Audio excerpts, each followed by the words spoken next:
الحمد لله رب العالمين والصلاة والسلام على سيد المرسلين وعلى آله وأصحابه أجمعين أما بعد فأعوذ بالله من الشيطان الرجيم بسم الله الرحمن الرحيم لقد جاءكم رسول من أنفسكم عزيز عليه ما عنتم حريص عليكم بالمؤمنين رؤوف رحيم وقال النبي صلى الله عليه وسلم يا أبا سفيان جئتكم بكرامة الدنيا والآخرة أو كما قال النبي صلى الله عليه وسلم۔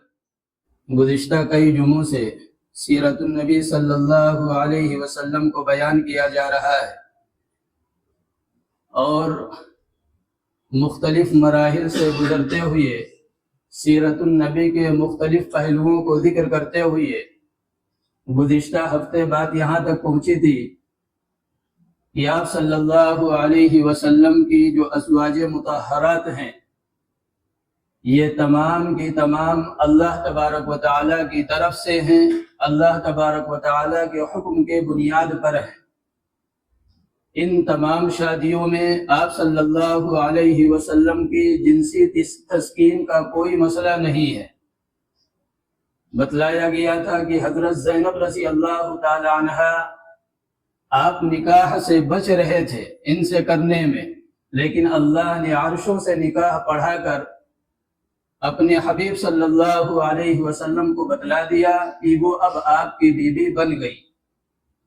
اسی طرح حضرت صفیہ رضی اللہ تعالی عنہ ان کے بارے میں صحابہ کرام نے درخواست کی کہ یا رسول اللہ یہ سردار کی بیٹی ہیں اور اسی طرح ایک بڑے سردار کی بیوی ہیں، اگر ان کو آپ اپنی زوجیت میں لے لیں تو پھر ان کی جو دل آزاری ہے اس سے بچا جا سکتا ہے، تالیف قلب ہو سکتی ہے، اسلام کی طرف ان کا رجحان ہو سکتا ہے۔ آپ صلی اللہ علیہ وسلم نے اس رائے کو پسند فرمایا۔ اسی طرح آپ کی ایک ازواج حضرت جویریہ رضی اللہ تعالی عنہ ہے، یہ قبیلے بنو مستلق کی ہیں۔ ان لوگوں نے جب آپ صلی اللہ علیہ وسلم پر حملے کا ارادہ کیا تو آپ نے ان پر چڑھائی کی اور پھر انہوں نے شکست کھائی اور آپ صلی اللہ علیہ وسلم کے پاس حضرت جویریہ یہ باندی بنا کر لائی گئی۔ یہاں پر بھی صحابہ کرام رضی اللہ تعالی عنہم اجمعین نے یہ درخواست کی کہ یا رسول اللہ یہ نضر بن حارث کی بیٹی ہے جو مستلق کا بہت بڑا سردار ہے، اگر آپ اسے اپنے پاس رکھ لیں تو پھر تالیف قلب ہو جائے گی، اسلام کی طرف ہو سکتا ہے وہ مائل ہو جائیں۔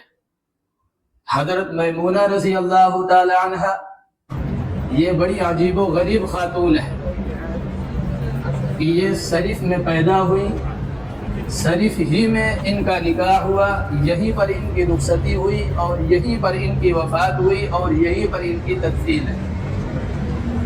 اسی طرح سیدنا حضرت عمر رضی اللہ تعالی عنہ کی صاحبزادی حضرت حفصہ رضی اللہ تعالی عنہ وہ بھی بیوہ ہیں، آپ صلی اللہ علیہ وسلم کے نکاح میں آ رہی ہیں۔ تو جتنی بھی شادیاں ہیں یہ تمام حکمت اور مصلحت کی بنیاد پر ہیں، اللہ تبارک و تعالیٰ کے حکم کے بنیاد پر ہیں۔ اور اس میں ایک مصلحت یہ بھی تھی کہ چونکہ خارجی زندگی یہ صحابہ کرام نوٹ کر رہے تھے، جو گھر کے باہر کی زندگی تھی صحابہ کرام اسے دیکھ رہے تھے، سیکھ رہے تھے، سمجھ رہے تھے، لیکن جو داخلی زندگی ہے آپ کے گھر کی زندگی وہ امت کے سامنے کیسے آئے گی، اس لیے اللہ تبارک و تعالیٰ نے حکم دیا شادیوں کا، اور ان میں اکثریت ان خواتین کی ہے جو بیوہ ہے۔ اور ایک چیز اور ہے کہ جیسے اللہ تبارک و تعالیٰ نے ہمیں اور آپ کو 4 شادیوں کی اجازت دی ہے۔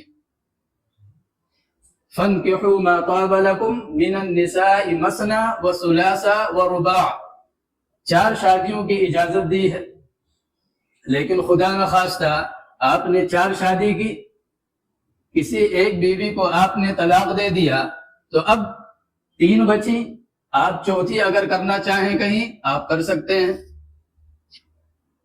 کسی کا انتقال ہو گیا 3 بچی آپ ایک اور کر لیجئے, 2 انتقال کر گئی 2 بچی 2 اور کر لیجئے. یعنی حد کوئی نہیں ہے. انتقال یا طلاق کی صورت پیش آتی جائے آپ وہ 4 کی عادت پوری کرتے چلے جائے, چاہے وہ 20 50 اور 100 تک پہنچ جائے. یہ امت کو کیا ہے اجازت دی کہ 4 سے زیادہ نکاح میں نہیں ہونی چاہیے. لیکن اگر 4 میں کسی وجہ سے کوئی کمی آ رہی ہے تو آپ نکاح کر سکتے ہیں. لیکن وہاں 9 تک اجازت دی اور 9 کے بعد پابندی لگا دی. لا يحل لك النساء من بعد ان تبدل بهن.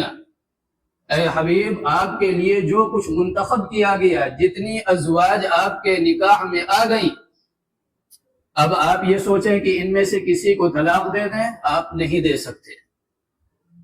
کسی ایک خاتون کا انتقال ہو جائے آپ سوچیں ایک اور کر لیں, نہیں کر سکتے.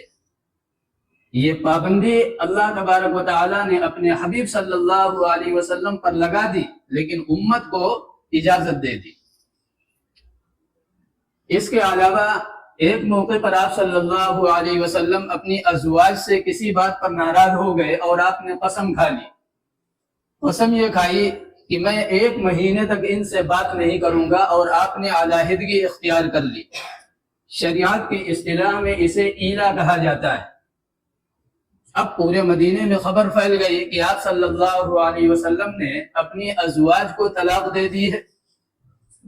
حضرت عمر رضی اللہ صحابہ جہاں آپ صلی اللہ علیہ وسلم اب قیام پذیر ہیں, وہاں کسی کو جانے کی اجازت نہیں مل رہی ہے. سیدنا حضرت عمر رضی اللہ تعالیٰ عنہ کو خبر ہوئی, آپ بھاگے ہوئے آئے اور آپ نے اجازت طلب کی. پھر اجازت طلب کی, بہرحال یہ داخل ہو گئے. جب اندر گئے تو آپ صلی اللہ علیہ وسلم کو دیکھا کہ آپ بوریے پر لیٹے ہوئے ہیں اور اس کے نشان یہ آپ کے پشت مبارک پر ہیں. تو حضرت عمر رضی اللہ تعالیٰ عنہ نے اس وقت کچھ جملے کہے, لیکن انہوں نے پوچھا یا رسول اللہ کیا آپ نے اپنی ازواج کو طلاق دے دی ہے؟ حضرت عمر جری تھے, کسی کی ہمت نہیں ہو سکتی تھی کہ ایسی حالت میں اللہ کے نبی سے بات کریں. لیکن حضرت عمر رضی اللہ تعالیٰ عنہ کی جرأت, انہوں نے پوچھا یا رسول اللہ آپ نے بیویوں کو طلاق دے دیا؟ آپ نے فرمایا نہیں. تو انہوں نے ایک بات کہی حضرت عمر رضی اللہ تعالیٰ عنہ نے کہ یا رسول اللہ جب تک ہم لوگ مکے میں تھے تو ہم عورتوں پر غالب تھے, لیکن ہجرت کر کے جب مدینہ آئے تو یہاں انصار مدینہ کی جو خواتین ہیں یہ شوہروں پر غالب رہتی ہیں, لہذا ہماری عورتوں نے بھی وہی خوبی سیکھ لی اور وہ ہم پر غالب ہو گئے. اب آپ مسکرا پڑے. اب یہاں سے حضرت عمر رضی اللہ تعالیٰ عنہ نکلے حضرت حفصہ رضی اللہ تعالیٰ عنہ کے پاس جو آپ کی صاحبزادی, اور جا کر ڈانٹا, ناراضگی کا اظہار کیا اور فرمایا کہ تم لوگ اللہ کے نبی سے خرچہ مانگتی ہو اور جب وہ دیتے ہیں تو صدقات خیرات کر کے پھر خالی ہاتھ ہو جاتی ہو. تو یہ پریشان کرنا یہ خطرے کا سبب اور ذریعہ بن سکتا ہے. تم لوگوں نے اللہ کے نبی کو ناراض کر دیا ہے. اس طرح حرکت نہیں ہونی چاہیے. اب یہ ذہن میں رکھیے. اب دیکھیے اللہ تبارک و تعالی ازواج مطہرات سے بات کر رہا ہے. عسى ربه ان طلقكن ان يبدله ازواجا خيرا منكن مسلمات مؤمنات قانتات تائبات سائحات سیبات وابکارا. یہ اللہ ازواج مطہرات سے بات کر رہا ہے کہ اگر یعنی ہو سکتا ہے کہ اگر میرا حبیب تمہیں طلاق دے دے تو یاد رکھنا میں اس کے نکاح میں ایسی عورتوں کو لے آؤں گا جو مسلمات ہوں گی, مؤمنات ہوں گی, قانتات ہوں گی, تائبات ہوں گی, سیئات ہوں گی. یہ ساری اوصاف اللہ تبارک و تعالی بیان کر رہا ہے. یہاں تک بات سمجھ میں آئی. اگلی بات سمجھے کہ اللہ کے حبیب صلی اللہ علیہ وسلم نے پھر کسی ازواج کو طلاق نہیں دی. یہ آیت اتری, اللہ نے فرمایا اگر طلاق دے دیں تو ہم ان کے نکاح میں اس خوبی والی خواتین کو جمع کر دیں گے، لیکن اللہ کے نبی نے کسی کو طلاق نہیں دی۔ اس سے علماء نے ایک مسئلہ نکالا، مسئلہ یہ کہ اس کائنات میں ان خواتین سے بہتر کوئی خاتون تھی نہیں، اگر ہوتی تو اللہ تبارک و تعالی اپنے حبیب کے نکاح میں اسے ضرور لے کر آتا۔ اور جو ترتیب بیان کی ہے وہ بھی بڑا عجیب و غریب ہے۔ اللہ نے وہاں بیان کیا کہ سیبات و ابکارا، یعنی خوبیاں پہلے اوصاف بیان کیے کہ ایمان والی ہوں گی، یقین والی ہوں گی، نماز والی ہوں گی، روزے والی ہوں گی، صبر والی ہوں گی، اس طرح کے اوصاف بیان کیے، اور پھر بیان کیا سیبات، وہ بیوہ بھی ہوں گی، وہ ابکارا، اور یعنی نئی نویلی ہوں گی، باکرہ بھی ہوں گی۔ تو یہی ترتیب آپ صلی اللہ علیہ وسلم کے نکاح کی ہے کہ پہلی خواتین جو آ رہی ہیں، پہلی خاتون جو ہیں وہ خدیجۃ الکبریٰ بیوہ ہیں، سودا رضی اللہ تعالی عنہ بیوہ ہیں، آخر میں جا کر حضرت عائشہ مدنی زندگی میں آپ صلی اللہ علیہ وسلم کے نکاح میں اور زوجیت میں آ رہی ہیں۔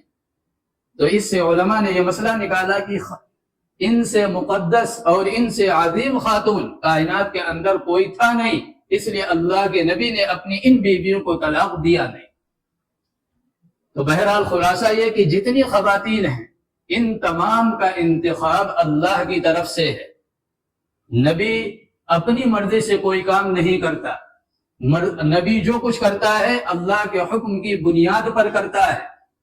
لہذا اب سوال اٹھانے والے، اعتراض کرنے والے وہ تو کرتے ہی رہیں گے، لیکن اگر حقیقت کی نظر سے دیکھا جائے تو یہ آپ صلی اللہ علیہ وسلم کی سیرت کا ایک عظیم پہلو ہے۔ اب آپ صلی اللہ علیہ وسلم جو بات چل رہی تھی خدیجۃ الکبریٰ رضی اللہ تعالی عنہا سے نکاح کے بعد جو سب سے مشہور واقعہ ہے وہ خانہ کعبہ کی تعمیر کا ہے کہ خانہ کعبہ نہایت بوسیدہ ہو چکا تھا، تو کفار مکہ نے یہ سوچا کیوں نہ اس خانہ کعبہ کی دوبارہ تعمیر کی جائے، لیکن حضرت ابراہیم علیہ السلام نے اس کو جو بنایا تھا وہ ان گھڑے پتھروں سے بنایا تھا، اور مکے والوں کے لیے دشواری یہ تھی کہ وہ پتھروں کی تعمیر جانتے نہیں تھے۔ وہ جیسے گاؤں دیہات میں آپ جائیے، مٹی کی دیواریں کنارے کھڑی کر کے اوپر چھپر ڈال دیا جاتا ہے، اس طرح کی چیزیں وہ جانتے تھے، لیکن ایک پتھر سے عمارت بنائی جائے پھر اس پر چھت پڑے، اس تعمیر کو وہ نہیں جانتے تھے۔ اور پھر جب چھت پڑے گی تو چھت بڑی ہے، اس کے لیے لکڑی کی ضرورت ہے، اور وہاں لکڑی موجود ہے۔ تو مشورہ تو ہو گیا کہ خانہ کعبہ کی تعمیر کرنی ہے، بوسیدہ ہو چکا ہے، لیکن کیا کیسے جائے، کوئی اسباب بظاہر نظر نہیں آ رہا ہے۔ اسی درمیان اللہ کی طرف سے یہ کہیے کہ اتفاق کہ ایک جدہ کے قریب ایک مال بردار کشتی یہ ساحل پر چڑھ گئی اور چٹانوں سے ٹکرا کر وہ ٹوٹ گئی، کافی بڑی تھی۔ اب جب مکے والوں کو خبر ملی تو انہوں نے کہا بھائی لکڑی کا تو انتظام ہو گیا، اس کا مطلب یہ ہے کہ اللہ تبارک و تعالی بیت اللہ ہم سے بنوانا چاہتا ہے۔ لکڑی وہاں سے خریدی، اور اس کے بعد پھر کچھ دنوں کے بعد یہ بھی اللہ کی طرف سے اتفاق کہ ایک قبطی آ گیا مکہ مکرمہ کے اندر، قبط قبیلے کا ایک غلام۔ اس سے جب لوگوں نے بات کی تو اس نے کہا بھائی میرا کام ہی یہی ہے، عمارتوں کی تعمیر کرنا، پتھروں کے اور اینٹوں کو اور اس طرح کی چیزوں کی اور چھت ڈالنا، یہ تو ہمارا پیشہ ہے۔ تو انہوں نے کہا بھائی لکڑی کا بھی انتظام ہو گیا اور بڑھئی کا بھی، اس کا معمار کا بھی انتظام ہو گیا۔ اللہ عمارت بنوانا چاہتا ہے، لیکن سب سر جوڑ کر بیٹھے کہ کچھ شرائط ہیں، ان شرائط کے دائرے میں رہتے ہوئے خانہ کعبہ کی تعمیر کرنی ہے۔ اب آپ دیکھیے وہ ہیں کافر، بتوں کے پجاری، لات و حبل کو پکارنے والے، لیکن شرائط کیا ہیں؟ بڑی عجیب و غریب ہے۔ سب سر جوڑ کر بیٹھے بڑے بڑے سردار، اور انہوں نے کہا دیکھو اللہ یکون مال حرام، ہم بیت اللہ کی تعمیر کرنے جا رہے ہیں، اس میں حرام مال نہیں لگے گا۔ ان کے پاس جو مال زیادہ تھا وہ حرام ہی کا تھا، لہذا پہلی شرط لگا دی کہ دیکھو اللہ یکون مال حرام، اس میں حرام مال نہیں لگے گا۔ اب حرام کی وہ خود تفسیر کر رہے ہیں کہ ولا مال مہر بغی، کچھ چودھری لوگ تھے جو گھروں میں لڑکیاں رکھے ہوئے تھے اور ان لڑکیوں کو کمائی کا ذریعہ بنائے ہوئے تھے، اڈے کھولے ہوئے تھے۔ انہوں نے کہا دیکھو یہ مال نہیں لگے گا، اگر کسی جاریہ اور بادی کے ذریعے سے مال کمایا گیا ہے بیت اللہ میں استعمال نہیں ہوگا۔ آگے انہوں نے کہا ولا مال ظلم، اگر کسی نے ظلمن کسی سے کوئی مال چھینا ہے، چوری ڈکیتی کر کے وہ لایا ہے، وہ مال بھی بیت اللہ میں نہیں لگے گا۔ ولا ربن، سودی مال بیت اللہ میں نہیں لگ سکتا۔ یہ شرائط انہوں نے متعین کیے کہ جو مال لگے گا وہ خالص حلال مال لگے گا، پاکیزہ مال لگے گا، حرام مال اس میں نہیں لگ سکتا۔ حالانکہ وہ لڑکیوں کے ذریعے سے آمدنی بھی حاصل کر رہے تھے، اسی طرح وہ ظلمن چوری ڈکیتی میں تو مشہور تھے، اور سود میں خود نہیں بلکہ اطراف کے لوگوں کو جکڑے ہوئے تھے، اس طرح نظام تھا ان کا۔ اور حضرت عباس رضی اللہ تعالیٰ عنہ یہ تو پورا بینک تھے جو آپ کے چچا ہیں، ان کا سودی نظام تمام مکے والوں پر غالب تھا۔ اب جب حلال مال عام طور سے تھوڑا ہی ہوتا ہے، حرام میں آدمی خوب اڑتا ہے اور بظاہر دکھتا ہے کہ بڑی ترقی کر رہا ہے، لیکن انتہا اور نتیجہ ہلاکت و بربادی ہوتا ہے حرام مال کا۔ حلال تھوڑا ہوتا ہے، ان لوگوں نے جب پیسہ اکٹھا کیا تو جو تعمیری اخراجات تھے اس سے کم نکلا۔ انہوں نے کہا بھائی اب کیا کیا جائے؟ انہوں نے کہا دیکھو حلال ہی سے یہ بنے گا، حرام استعمال نہیں ہوگا۔ ہاں یہ ہو سکتا ہے چلو دیواریں ہم چھوٹی کر دیتے ہیں، ابراہیم علیہ السلام نے جو بنا رکھا ہے اس کا کچھ حصہ ہم چھوڑ کر جہاں تک ہمارے پاس پیسے ہیں اتنے سے ہم عمارت بنا دیتے ہیں، اور باقی پھر بعد میں کبھی پیسہ ہوگا تو پھر ہم جوڑیں گے۔ اب وہ اللہ کا کرنا یہ ہوا کہ نہ ان کے پاس پیسے آئے اور نہ ہی حتیم کا حصہ بنا۔ یہ بھی اللہ تبارک و تعالیٰ کی طرف سے ایک یعنی عظیم نعمت ہے امت کے لیے کہ بھائی ہر آدمی خانہ کعبہ کے اندر تو نہیں جا سکتا، بڑے وی آئی پی لوگ جاتے ہیں، لیکن حتیم میں امت بھی پہنچ سکتی ہے، اور حتیم یہ خانہ کعبہ ہی ہے، اس کا اندرونی حصہ ہی ہے، لہذا نہ پیسہ ان کے پاس ہوا نہ انہوں نے تعمیر کی۔ بہرحال خلاصہ یہ کہ اس تعمیر میں جو تعمیر ہو رہا ہے اس میں آپ صلی اللہ علیہ وسلم بھی شریک ہیں، اور جب تعمیر مکمل ہو گئی، حجر اسود رکھنے کی باری آئی تو اس پر قوم جھگڑ پڑی، کوئی قبیلے والا کہہ رہا ہم رکھیں گے، کوئی کہہ رہا ہم رکھیں گے۔ اللہ کے نبی صلی اللہ علیہ وسلم نے فرمایا جھگڑو نہیں، ایک چادر لے کر آؤ۔ ایک بڑی سی چادر منگوائی، اس میں حجر اسود کو رکھا اور سرداروں سے کہا کہ بھائی چادر کو سب پکڑ لیں اور اٹھائیں۔ ہر قبیلے کے جو سردار تھے انہوں نے چادر کو اوپر کرنا شروع کیا۔ جب حجر اسود کا مقام آیا تو آپ صلی اللہ علیہ وسلم نے فرمایا بھائی تمہارا کام ختم، اب ہمارا کام شروع، اور آپ نے حجر اسود کو اٹھایا اور اس کے مقام پر رکھ دیا۔ تو یہ بھی آپ صلی اللہ علیہ وسلم کے عین شباب کے درمیان خانہ کعبہ کی تعمیر کا واقعہ پیش آیا، یعنی خدیجۃ الکبریٰ سے نکاح کے بعد۔ اب آپ صلی اللہ علیہ وسلم مکی زندگی میں ہیں، اور عمر مبارک جو ہے یہ 40 کے قریب جوں جا رہی ہے۔ اللہ تبارک و تعالیٰ کی طرف سے ایک عجیب نظام چل پڑا آپ کی تربیت کے لیے۔ آپ پر جو کچھ نازل ہوگا اس کی تیاری اللہ تبارک و تعالیٰ نے کروانا شروع کیا، اور وہ کس طرح کہ آپ صلی اللہ علیہ وسلم فرماتے ہیں کہ ایک مبشرات کا، رویائے صادقہ کا لامتناہی سلسلہ شروع ہوا۔ اور حضرت عائشہ رضی اللہ تعالی عنہ بخاری شریف میں روایت فرماتی ہیں کہ آپ جو بھی خواب دیکھتے کفل کی صبح، وہ صبح کی روشنی کی طرح ہوتا، یعنی جب سورج نکل آئے تو ہر آدمی یہ کہتا ہے بھائی سورج نکل آیا، یعنی کوئی انکار نہیں کر سکتا۔ سورج نکلنے کے بعد کوئی کہے رات ہے، ایسا ہو ہی نہیں سکتا۔ تو اسی طرح آپ صلی اللہ علیہ وسلم جو خواب دیکھتے وہ خواب اسی طرح پورا ہو جاتا جس طرح آپ صلی اللہ علیہ وسلم کو دکھلایا جاتا۔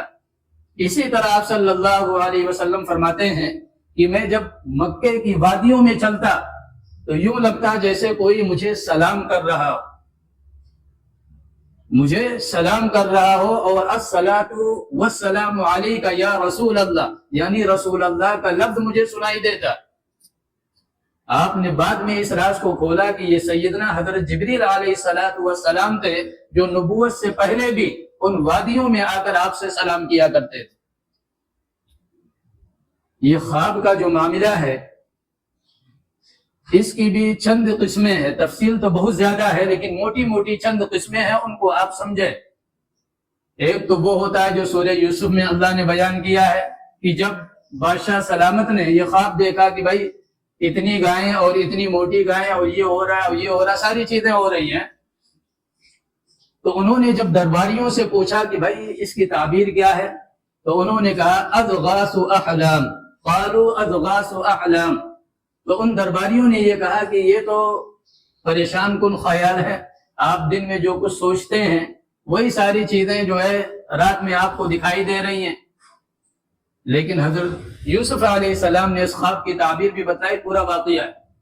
تو ایک خواب وہ ہے جو خیالات ہوتے ہیں، آپ کاروبار کرتے ہیں، کسی سے لینا ہے کسی کو دینا ہے، تو ہو سکتا ہے جب آپ سوئیں تو خواب میں یہ دیکھیں کہ اس سے ہم نے لے لیا اور اس کو ہم نے دے دیا، یہ ایک قسم خواب کی۔ اور دوسری قسم شیطانی، کہ خواب کے اندر شیطان آ کر تصرف کرتا ہے اور بسا اوقات بڑی عجیب و غریب چیزیں دکھلاتا ہے، اور آدمی ان خواب کو دیکھ کر پریشان ہو جاتا ہے۔ اب اس خواب کے بارے میں، یعنی جو پریشان کن خواب ہیں، جو خیالات ہیں، ان کے بارے میں تعلیم نبوی یہ ہے کہ آپ بائیں طرف 3 مرتبہ تھوک دیں، یعنی کوئی ضروری نہیں تھوک نکلے، بلکہ آپ جب سو کر اٹھیں گے تو عام طور سے منہ خشکی ہوتا ہے، آپ تھوکنے کی کوشش نہ کریں بلکہ ایک کیفیت بنائے تھوکنے کی۔ 3 مرتبہ آپ نے کیا، اس کے بعد لا حول ولا قوت الا باللہ اور اعوذ باللہ من الشیطان الرجیم پڑھ کر آپ کروٹ بدل کر لیٹ جائیں، اور اس خواب کا تذکرہ کسی سے بھی نہ کریں، نہ خود اس کو یاد کریں، نہ اپنی بیوی بچوں سے، نہ ماں اور باپ سے، نہ بھائی اور بہن سے، کسی سے تذکرہ نہ کریں۔ اللہ کے حبیب صلی اللہ علیہ وسلم نے فرمایا کبھی بھی آپ کو کوئی نقصان نہیں پہنچ سکتا۔ تو یہ خواب کی 2 قسمیں ہو گئی۔ تیسری قسم رحمانی، یعنی اللہ کی طرف سے، جو اللہ کے نیک بندے ہوتے ہیں یہ ان پر شیطانی تصرفات کم ہوتے ہیں، لیکن جو انبیاء علیہم السلام ہوتے ہیں ان پر تو شیطان کا کوئی تصرف چلتا ہی نہیں۔ ایک موقع پر قرآن کریم میں ہے کہ ہر انسان کے ساتھ ایک شیطان ہوتا ہے اور ایک فرشتہ ہوتا ہے۔ فرشتہ اسے نیک چیزوں کی تعلیم دیتا ہے اور شیطان اسے برائیوں کی طرف لے جاتا ہے۔ جب یہ آیت اتری اور اللہ کے حبیب صلی اللہ علیہ وسلم نے بیان کیا تو صحابہ کرام نے پوچھا یا رسول اللہ آپ کے ساتھ بھی ہوتا ہے؟ تو آپ صلی اللہ علیہ وسلم نے فرمایا ہاں ہمارے ساتھ بھی ہوتا ہے، لیکن ہمارا والا وہ کلمہ پڑھ کر مسلمان ہو گیا ہے۔ تو اب جس نبی کی صحبت کا معاملہ یہ ہو کہ شیطان بھی اس کی صحبت میں رہ کر کلمہ پڑھ جائے تو کیسے تصرف کر سکتا ہے ان کی زندگی میں یا ان کے خواب و خیال میں۔ اور بتلایا گیا تھا گزشتہ کئی جمعوں میں جو بات چل رہی تھی کہ اس طرح پہرا ہے آپ صلی اللہ علیہ وسلم کی زندگی پر کہ وہ کام جو مکہ مکرمہ کے باشندے عیب نہیں سمجھتے، جس کا کرنا ان کے نزدیک کوئی شرم و عار اور حیا کا مسئلہ نہیں، ان تمام چیزوں سے بھی اللہ نے اپنے حبیب کو بچایا ہے۔ شادیوں کی شرکت کا مسئلہ کہ بکریاں چرانے کے دوران جب آپ نے 2 مرتبہ ارادہ کیا کہ جائیں قریش کی شادیوں کو دیکھیں کہ شادیاں کیسے ہوتی ہیں، قصہ سنانے والے قصہ کیسے سناتے ہیں، اور اس میں جو گویے آتے ہیں وہ کیسے گاتے ہیں، دف کیسے، یہ ساری چیزیں آپ پہنچے، پروگرام ابھی شروع نہیں ہوا تھا، غلبنی النوم، آپ کو اللہ نے ایسا سلایا کہ مجلس بھی ختم ہو گئی، گانے والے چلے گئے، قصہ گو چلے گئے، سب چلے گئے۔ جب سورج کی گرمی آپ کے بدن کو اس نے گرمایا تب آپ کی نیند کھلی۔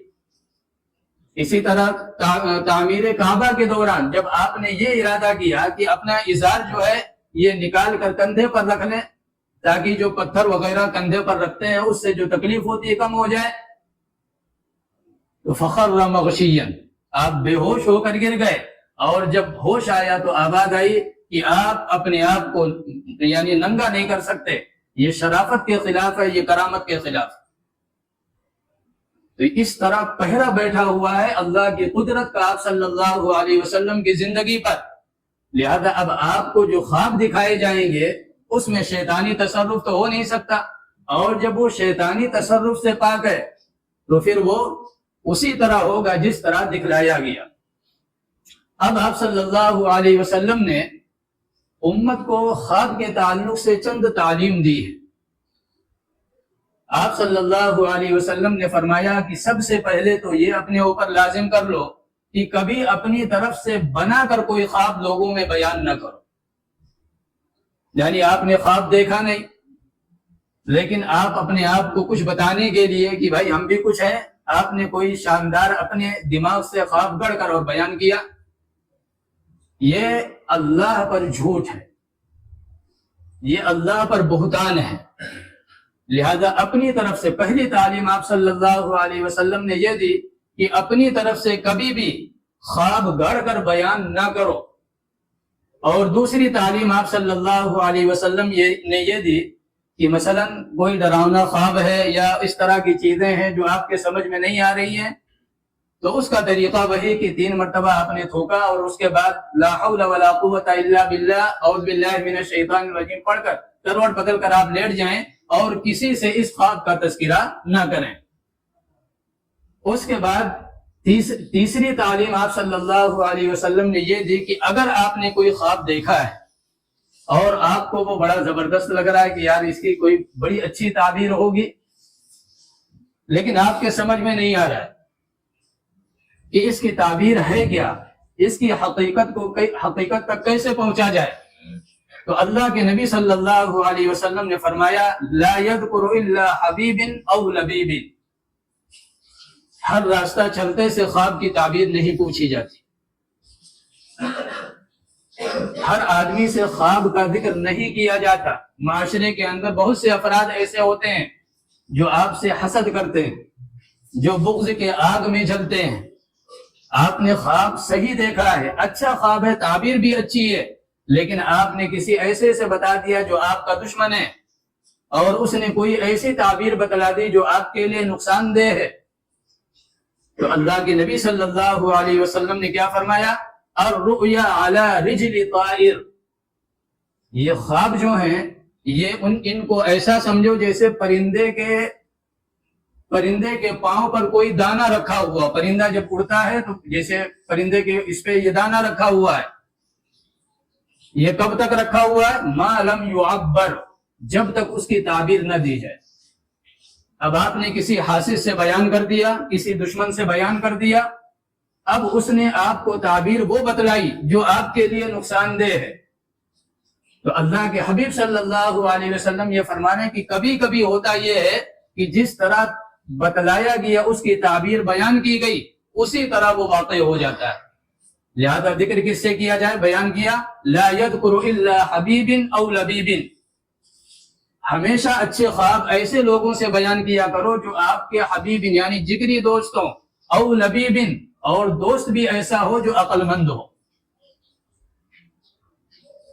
آپ علماء سے رابطہ کریے، کوئی خواب دیکھیے، اس لیے کہ خواب کی بڑی تفصیلات ہیں، یہ بھی اللہ تبارک و تعالی کے انعامات میں سے ایک انعام ہے کہ تعبیر کا علم کسی کو حاصل ہو جائے۔ حضرت یوسف علیہ السلام نے ھذا تعبیر رؤیایا بطور احسان کے ذکر کیا ہے، بطور نعمت کا ذکر کیا ہے کہ ابا جان وہ خواب جو بچپن میں نے دیکھا تھا آج اللہ نے اس کی تعبیر یہ پوری کی ہے۔ تو ہمیشہ خواب اپنے دوست یعنی جگری دوست اور اسی طرح عقل مند دوست سے بیان کے، بیوقوف سے بھی بیان کریں گے، وہ ظاہر سی بات ہے بیوقوف آدمی کیا کیا کرتا ہے آپ اچھی طرح جانتے ہیں، یا حاسد سے بیان کریں تو وہ کیا کرے گا؟ لہذا خواب کے تعلق سے پہلی تعلیم اللہ کے حبیب کی یہ ہے کبھی جھوٹ نہ بولو، اپنی طرف سے بنا کر خواب نہ بیان کرو، یہ اللہ پر جھوٹ ہے۔ دوسری تعلیم یہ ہے کہ اگر ڈراؤنا خواب ہے، آپ نے دیکھا کوئی سانپ دوڑا رہا ہے یا شیر پیچھے پڑا ہوا ہے یا ہم آگ کی طرف بھاگے چلے جا رہے ہیں یا آگ کوئی دوڑا، اس طرح خواب آج کل بہت زیادہ آ رہے ہیں، اور اس کی اگر تہ میں جایا جائے تو اس کی وجہ یہ ہے، اب نہ کہنا ہی مناسب ہے، اس کی وجہ بالکل ظاہر ہے۔ بھائی رات کا کھانا ہم کس طرح کھاتے ہیں، ہر آدمی جائزہ لے۔ ہونا یہ چاہیے کہ صبح کا جو ناشتہ ہے یہ بھی زبردست ہو، دوپہر کا کھانا اس سے زبردست ہو، اور پھر شام کا کھانا یہ بیماروں کی طرح ہو۔ لیکن آپ کے جتنے پروگرام لگے ہوتے ہیں یہ رات کے 10 بجے کے بعد، تاکہ آپ کھائیں اور کھانے کے بعد سیدھے بستر پر چلے جائیں، تو یہی ڈراؤنے خواب آپ کو نظر آئیں گے۔ ایک وجہ یہ بھی ہے کہ جب گیس جو ہے جب دماغ پر چڑھی ہوئی ہے سونے میں، تو کوئی اچھی چیز کو تھوڑی نظر آئے گی، وہ جن بھوت چڑیل اس طرح کی چیزیں آپ کو خواب میں دکھائی دیں گی اور آپ پریشان ہوں گے۔ تو اس کا طریقہ یہی ہے کہ آپ 3 مرتبہ تھوکیں اور اس کے بعد لا حول ولا قوت الا باللہ اور اعوذ باللہ من الشیطان الرجیم پڑھ کر کروڑ بدل کر سو جائیں، کسی سے تذکرہ نہ کریں۔ اس کے علاوہ خواب کا جو معاملہ ہے یہ بڑا عجیب و غریب، کبھی ہوتا یہ ہے کہ آدمی بڑی خراب چیزیں دیکھتا ہے خواب میں، لیکن اس کی تعبیر بڑی زبردست ہوتی ہے، بڑی بہترین ہوتی ہے، اور اس کی مثال بھی صحابہ کرام کی زندگیوں میں موجود ہے۔ مثلا ایک صحابیہ ہیں، انہوں نے خواب دیکھا، خواب یہ دیکھا کہ اللہ کے نبی صلی اللہ علیہ وسلم کے جسم کا ایک ٹکڑا کٹ گیا، اور اس کے بعد پھر دیکھا کہ حضرت فاطمہ کے جسم سے بھی ایک ٹکڑا کٹا اور آ کر میرے گود میں وہ رکھ گیا۔ اب یہ جب اٹھی تو بڑی پریشان، آپ صلی اللہ علیہ وسلم کی خدمت میں حاضر ہوئی، اور حاضر ہونے کے بعد انہوں نے عرض کیا یا رسول اللہ میں نے ایک خواب دیکھا ہے اور جب سے نیند سے بیدار ہوئی ہوں میں بڑی پریشان ہوں۔ آپ نے فرمایا بیان کرو۔ تو انہوں نے کہا یا رسول اللہ میں نے خواب یہ دیکھا ہے کہ آپ کے جسم سے ایک ٹکڑا کٹا ہے اور پھر حضرت فاطمہ کے جسم سے ایک ٹکڑا کٹا ہے اور وہ ٹکڑا کٹ کر میری گود میں ہے۔ تو آپ صلی اللہ علیہ وسلم مسکرانے لگے۔ آپ نے فرمایا تو بڑا بہترین خواب ہے۔ انہوں نے فرمایا وہ کیسے یا رسول اللہ؟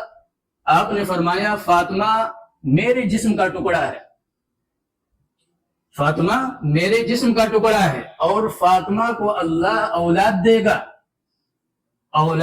فاطمہ کا اولاد فاطمہ کے جسم کا ٹکڑا ہے، اور وہ اولاد تمہاری گود میں آئے گا۔ تو یہ تو بڑا بہترین خواب ہے۔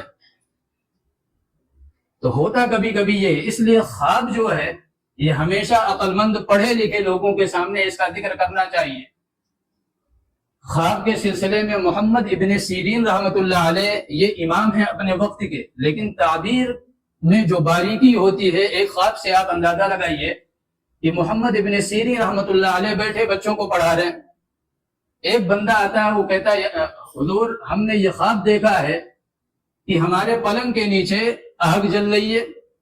آپ نے فرمایا بڑا پیارا خواب ہے، پلنگ ہٹاؤ، کھدائی کرو، خزانے ملیں گے۔ اب وہ گیا، اس نے کھدائی کی، واقعی خزانہ نکلا۔ کچھ مہینوں کے بعد ایک دوسرا بندہ آیا، بچے پھر بیٹھے ہوئے ہیں، اس نے کہا حضور چارپائی کے نیچے میں یہ دیکھ رہا تھا آگ جل رہی۔ آپ نے فرمایا تمام اہل و عیال کو لے کر گھر سے نکل جاؤ، تمہارے گھر میں آگ لگنے والی ہے، سب کچھ جل کر خاک ہو جائے گا۔ اب وہ تو چلا گیا، لیکن جو بچے پچھلے خواب میں تھے اس خواب میں بھی تھے، انہوں نے کہا حضور خواب تو بظاہر دونوں ایک جیسا ہے۔ انہوں نے کہا خواب تو ایک جیسا ہے لیکن موسم ایک جیسا نہیں ہے، موسم ایک جیسا نہیں ہے۔ وہ جب آیا تھا تو ٹھنڈی کا موسم تھا اور ٹھنڈک میں آگ سب کو محبوب ہوتی ہے، اور یہ جب آیا ہے گرمی کا موسم ہے اور گرمی میں ہر آدمی آگ سے بھاگتا ہے۔ تو میں نے کوئی اپنی طرف سے تعبیر کو تھوڑی دی ہے، بلکہ جو تعبیر تھی ہم نے وہی دی ہے۔ تو یہ خواب جو ہم اور آپ بسا اوقات بناتے بھی ہیں، اور بسا اوقات اگر کچھ آ جائے تو ہم پریشان رہتے ہیں کہ اس کی تعبیر ہونی چاہیے، 50 آدمیوں سے ہم بیان کرتے ہیں۔ یہ ساری چیزیں مناسب نہیں ہیں۔ اگر جانتے ہیں تو سیدھے جو راسخ فی العلم ہیں، جو علم رکھنے والے ہیں، ان سے رابطہ کریے، وہاں سے تعبیر لے لیجئے۔ معاشرے کے اندر اسے لوگوں سے بیان کرنے کی ضرورت نہیں ہے۔ اسی طرح امام مالک رحمۃ اللہ علیہ نے ایک خواب دیکھا انہوں نے جب خواب دیکھا تو خواب یہ دیکھا کہ چونکہ انہوں نے ساری زندگی ایک حج کیا ہے، یہ چوتھے امام جو ہیں انہوں نے ساری زندگی میں صرف ایک حج کیا ہے اور مدینہ طیبہ کے باشندے ہیں، مدینہ طیبہ کے رہنے والے، ساری زندگی قال اللہ قال الرسول کرنے والے، اور چوتھے بڑے امام، لیکن حج ایک کیا ہے۔ انہوں نے خواب، چونکہ وجہ تھی اس کی، وہ یہ چاہتے تھے کہ ہماری جو موت ہے یہ مدینہ طیبہ میں آئے اور ہم یہیں پر دفن ہوں، کسی دوسرے خطے میں ہم دفن نہ ہوں، اس لیے وہ سفر بھی نہیں کرتے تھے اور جو حج فرض تھا وہ کیا، اس کے بعد بیٹھ گئے۔ انہوں نے خواب دیکھا، خواب یہ دیکھا کہ آپ صلی اللہ علیہ وسلم تشریف فرما ہے۔ اب یہ آگے بڑھے، انہوں نے پوچھا یا رسول اللہ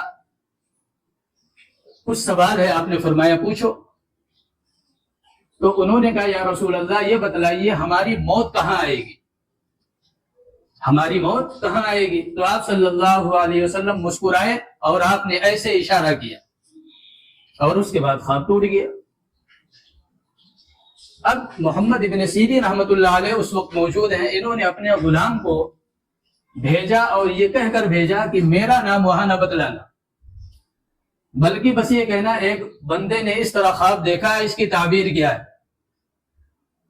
جب محمد ابن سیرین رحمۃ اللہ علیہ کے پاس ان کا غلام پہنچا اور اس نے خواب بیان کیا تو محمد ابن سیرین رحمۃ اللہ علیہ نے بڑے غور سے غلام کو دیکھا اور غلام کو دیکھنے کے بعد فرمایا بھائی یہ خواب اس دنیا میں مالک کے علاوہ کوئی دیکھ نہیں سکتا، یہ خواب مالک نے دیکھا ہے، جا کر اس سے پوچھ کے آؤ، اگر تعبیر چاہتا ہے تو میں بتلا دوں۔ اب غلام آیا، اس نے کہا حضور وہ تو سمجھ گئے، وہ کہہ رہے ہیں مالک کے علاوہ کوئی خواب یہ دیکھ ہی نہیں سکتا ہے۔ تو امام مالک رحمۃ اللہ علیہ نے فرمایا کہ جب وہ سمجھ گئے ہیں تو جا کر خواب کی تعبیر پوچھو۔ اب جب خواب کی تعبیر جب پوچھی تو امام سیری رحمۃ اللہ علیہ نے فرمایا کہ اللہ کے حبیب صلی اللہ علیہ وسلم نے سورہ لقمان کے ایک آیت کی طرف اشارہ کیا، ان اللہ یعلم عنده علم الساعہ، اس میں 5 چیزیں اللہ نے بیان کی ہیں کہ 5 چیزیں ایسی ہیں کہ اس کا علم صرف اللہ کو ہے اور کسی کو ہے ہی نہیں۔ اسی میں ایک یہ بھی ہے بِأَيِّ أَرْضٍ تَمُوتُ، کہ آدمی کہاں مرے گا۔ تو امام مالک رحمۃ اللہ علیہ کا خواب یعنی سوال یہ تھا کہ موت کہاں آئے گی، اللہ کے حبیب نے اشارہ کر دیا بھائی یہ 5 چیزیں ہیں جن کا علم صرف اللہ کو ہے اور کسی کو ہے ہی نہیں۔ تو یہ بھی ماہرین کا کام ہے، یہ ہر آدمی ہمہ شمہ سے خواب کا تذکرہ نہیں کرنا چاہیے، نہ تعبیر پوچھنا چاہیے، اور اگر کوئی ڈراؤنا خواب آئے تو اس کا ذکر ہی نہیں کرنا چاہیے۔ تو بہرحال اللہ کے حبیب صلی اللہ علیہ وسلم جو 40 سال کے قریب آ رہے ہیں، اسی اعتبار سے مبشرات رویائے صادقہ کا ایک لامتناہی سلسلہ ہے، اور جب بالکل قریب پہنچ گئے یعنی جب 40 سال میں قدم رکھ دیا تو اللہ کے حبیب صلی اللہ علیہ وسلم فرماتے ہیں حبب الیہ الخلا، اب مجھے تنہائی محبوب ہو گئی، لوگوں سے مجھے یعنی عجیب سا ہونے لگا کہ بھائی ہم لوگوں کے پاس نہ بیٹھے، کہیں تنہائی میں جا کر بیٹھے۔ حبب الیہ الخلا یعنی اللہ نے تنہائی کی محبت دل میں ایسی بٹھا دی، پیوست کر دی کہ لوگوں سے وحشت ہونے لگی۔ اب آپ صلی اللہ علیہ وسلم نے غار ہیرا کا انتخاب کیا، اس لیے کہ یہ ابھی عروج ہے، بلندی کی طرف جانا ہے، نبوت ملنی ہے، اس لیے غار ہیرا کا انتخاب ہے۔ اور جب ہجرت کا سفر ہے تو غار ثور کا انتخاب ہے، اس لیے کہ اب نزول الی المدینہ ہے اور وہ عروج الی النبوہ ہے تو غار ثور ہے، اور جب مدینے کی طرف ہجرت ہے تو یقیناً وہ نزول ہے تو غار ثور ہے۔ اب وہاں آپ صلی اللہ علیہ وسلم تشریف لے جاتے اور ہفتہ 10 دن 15 دن کبھی کبھی مہینوں اس غار کی تنہائی میں رہتے۔ آپ اندازہ لگائیے کہ کس قدر محبت اللہ نے تنہائی کی ڈالی کہ جہاں نہ روشنی کا کوئی معاملہ، نہ ہی کہ وہ کوئی رہنے لائق کی جگہ، اور نہ ہی کوئی وہاں دوسرا انسان، صرف اکیلے۔ اب اللہ کے حبیب صلی اللہ علیہ وسلم اس تنہائی میں بیٹھ رہے ہیں۔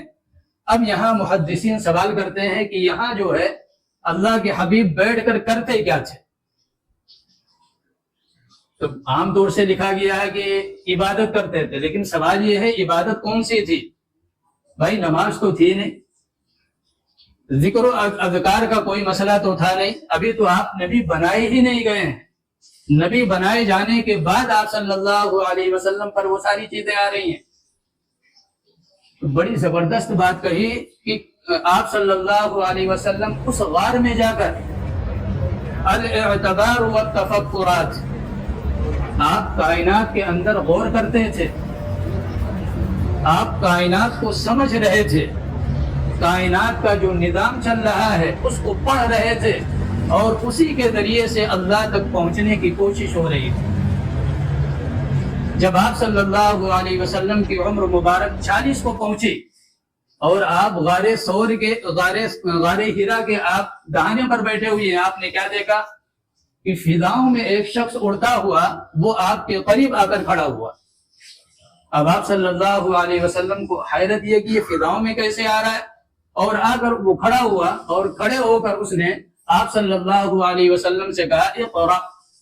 اب یہاں بھی ایک سوال ہے کہ جو اقرا کہا جا رہا ہے آپ پڑھیے، تو بھائی کوئی چیز ہونی چاہیے جس کے تعلق سے بات کہی جائے پڑھیے، ورنہ آپ اردو داں ہیں، اردو زبان کے جاننے والے ہیں، آپ کسی سے کہیں اب کہ بھائی ہم جو کہنے جا رہے ہیں اس کو آپ دہرائیے، کوئی مشکل کام نہیں ہے۔ میں آج بازار جاؤں گا، آپ کہیے، کوئی بھی دوسرا جو آپ اردو جاننے والا ہوگا وہ دہرانے میں کوئی مسئلہ نہیں۔ حضرت جبریل امین عربی بول رہے ہیں اور محمد صلی اللہ علیہ وسلم کی زبان بھی عربی ہے، لیکن آپ کیا فرما رہے ہیں؟ ما انا بقارئ، اے آنے والا میں پڑھنا نہیں جانتا۔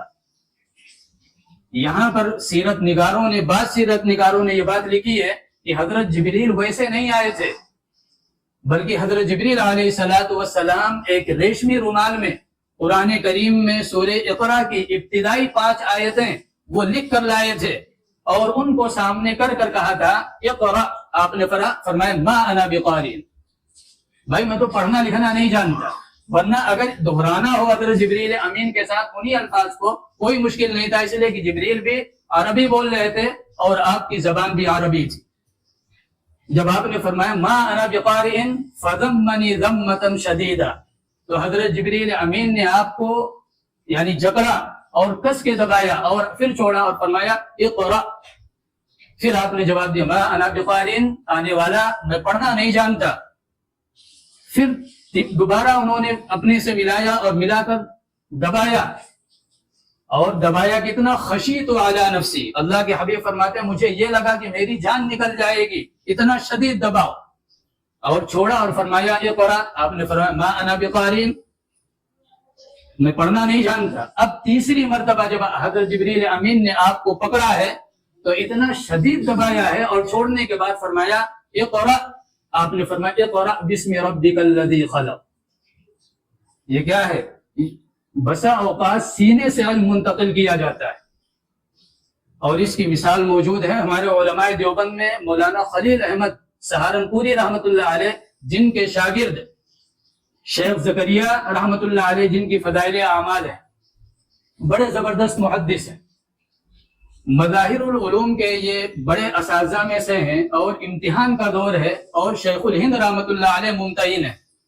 بچوں نے شکایت کی کہ حضور ایک لڑکا ہے فلاں لڑکا، وہ خلیل احمد سہارنپوری رحمۃ اللہ علیہ کی صرف خدمت کرتا ہے، پڑھائی کے جو گھنٹے ہیں ان میں وہ غائب رہتا ہے، ان کے کبھی کپڑے دھوتا ہے، کبھی سبزی لاتا ہے، کبھی پاؤں دباتا ہے، یہی اس کا کام ہے۔ شیخ الہند رحمۃ اللہ علیہ نے پہنچ کر سب سے پہلے اسی بچے کو بلائے، سن چکے تھے شکایت تھی، وہاں خلیل احمد سہارنپوری رحمۃ اللہ علیہ بھی بیٹھے ہوئے تھے۔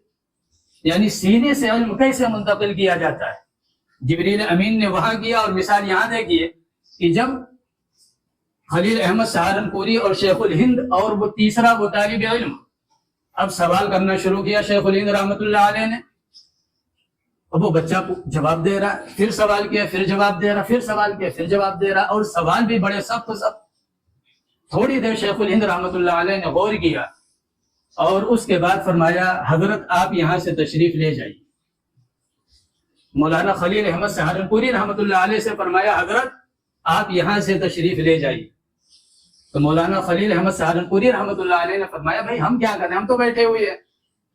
انہوں نے فرمایا نہیں، جو سوال میں کر رہا ہوں بڑے بڑے علماء اس کا جواب نہیں دے سکتے، یہ بچہ اگر جواب دے رہا ہے تو یقیناً آپ اپنے سینے سے اس کے سینے میں علم منتقل کر رہے ہیں۔ تو یہ تو عام لوگوں کا معاملہ ہے، وہاں تو جبریل امین ہے اور دوسری طرف اللہ کے حبیب صلی اللہ علیہ وسلم ہے، یہ علم منتقل کیا تیسری مرتبہ میں، اور آپ نے پھر ایسا پڑھا کہ ساری کائنات نے آپ کے علم کے سامنے سر جھکا دیا اور یہ کہنے پر مجبور ہوئی ہے کہ یہ کوئی انسانی کلام نہیں۔ اللہ تبارک و تعالی ہم سب کو کہنے سننے سے زیادہ عمل کی توفیق